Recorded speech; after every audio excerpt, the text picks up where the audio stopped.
Well, if you haven't guessed it by now, or if you don't know me yet, I really love science. Of course, I have way too much of an artist's temperament to ever focus on one thing long enough to be a real scientist. I have no interest in spending long hours in a laboratory figuring things out or in a library researching things.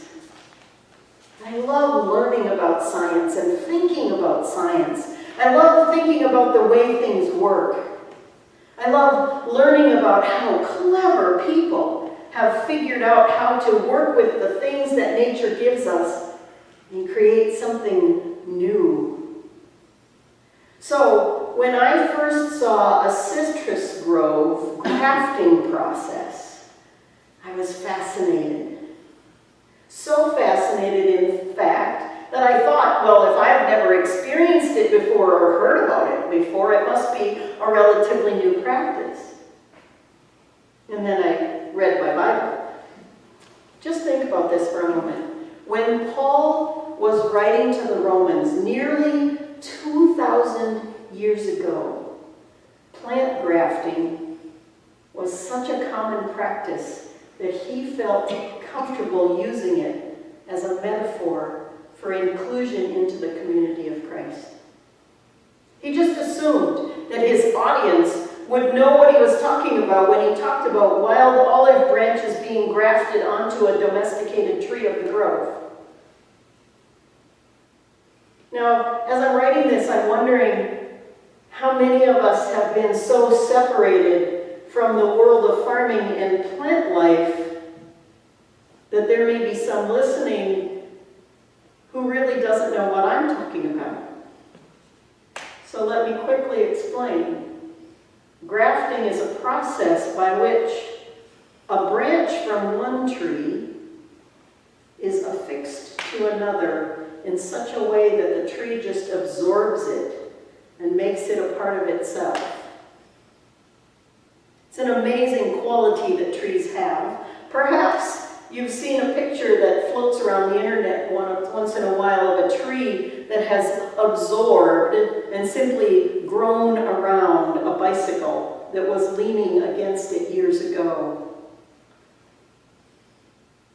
In this case, this grafting case, a branch grows again, adopted by the new tree, and made a part of the family, if you will. The possibilities are still fascinating people today. I was reading about hobbyist grafter Sam Van Aken. He has been working on a tree for years that is now able to grow 40 different types of fruit. They're all stone fruits, as they're called, because they have a big pit in the middle. But he just grafts branch after branch until that tree grows 40 different types of fruit.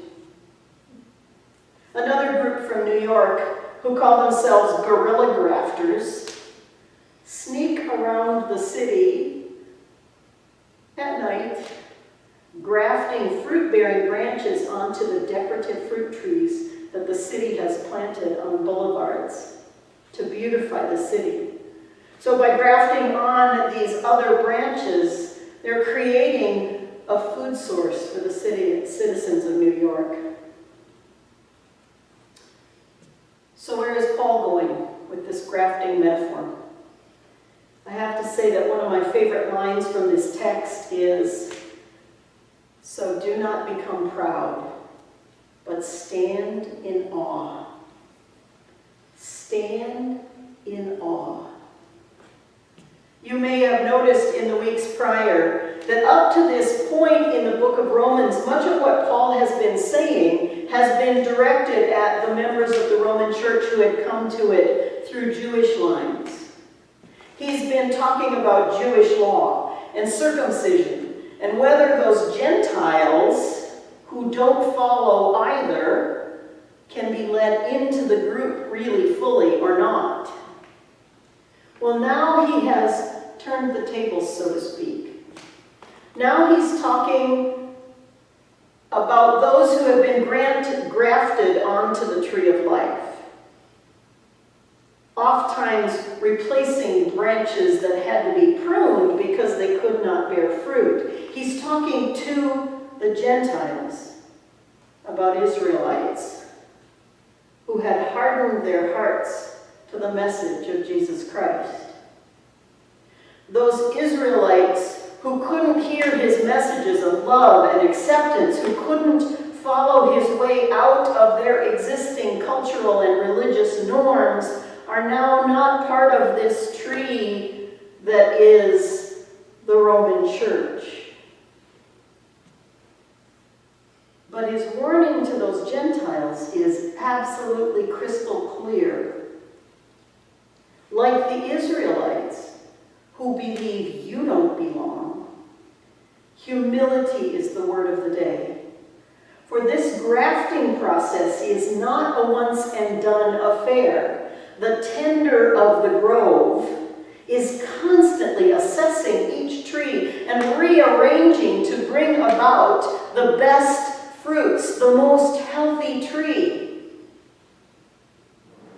So just as you have been grafted in, you can be pruned off. So don't get too proud.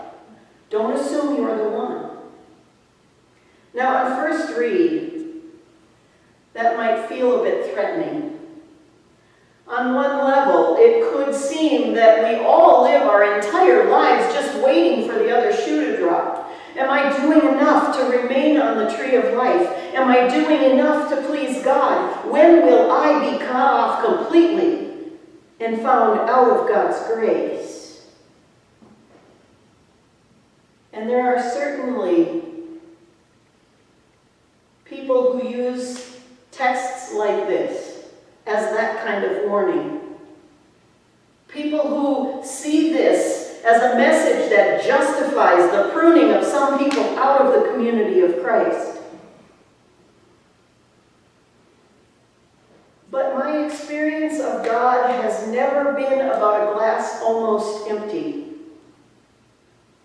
My experience and my belief of God has always been about a glass ready to be filled a bit more and a bit more and a bit more until the glass is overflowing with the love of God. So when I read this text, I hear not the judgment, but the welcome and the potential, the openness to more. Listen to these sentences from the scripture again. That even those of Israel, if they do not persist in unbelief, will be grafted in, for God has the power to graft them in again. For if you have been cut from what is by nature a wild olive tree and grafted contrary to nature into a cultivated olive tree, how much more will these natural branches be grafted back into their own olive tree? It's always about second chances with God. It's always about the promise of redemption. No matter how far we stray, no matter how cut off we feel, God is holding that branch, just waiting for the opportunity to graft us back into the community and nurture us into fullness of life again.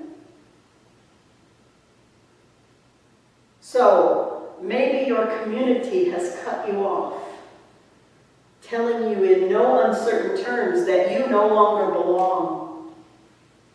Well, hold on and remain open, because God is looking for just the right community, for your full inclusion, and working on the hearts of those communities to open themselves to the gifts that you have. If you have strayed, no matter how far, if you have really hurt the ones you love and cannot believe that you are worthy of being a part of the family again, hold on and remain open. Redemption is the way of holiness. You too can be grafted right back into the same tree from which you were separated. If you have been separate so long from any life-giving tree that you can no longer remember ever being a part of something, hold on and remain open. There is a place where you belong and where you will thrive. And then, when you have been grafted back in, when you feel fully loved and included once again, remember who it is who holds the pruning and the grafting tools. It is not you. It is not me. Nor are we the source of life that pulses through the tree itself.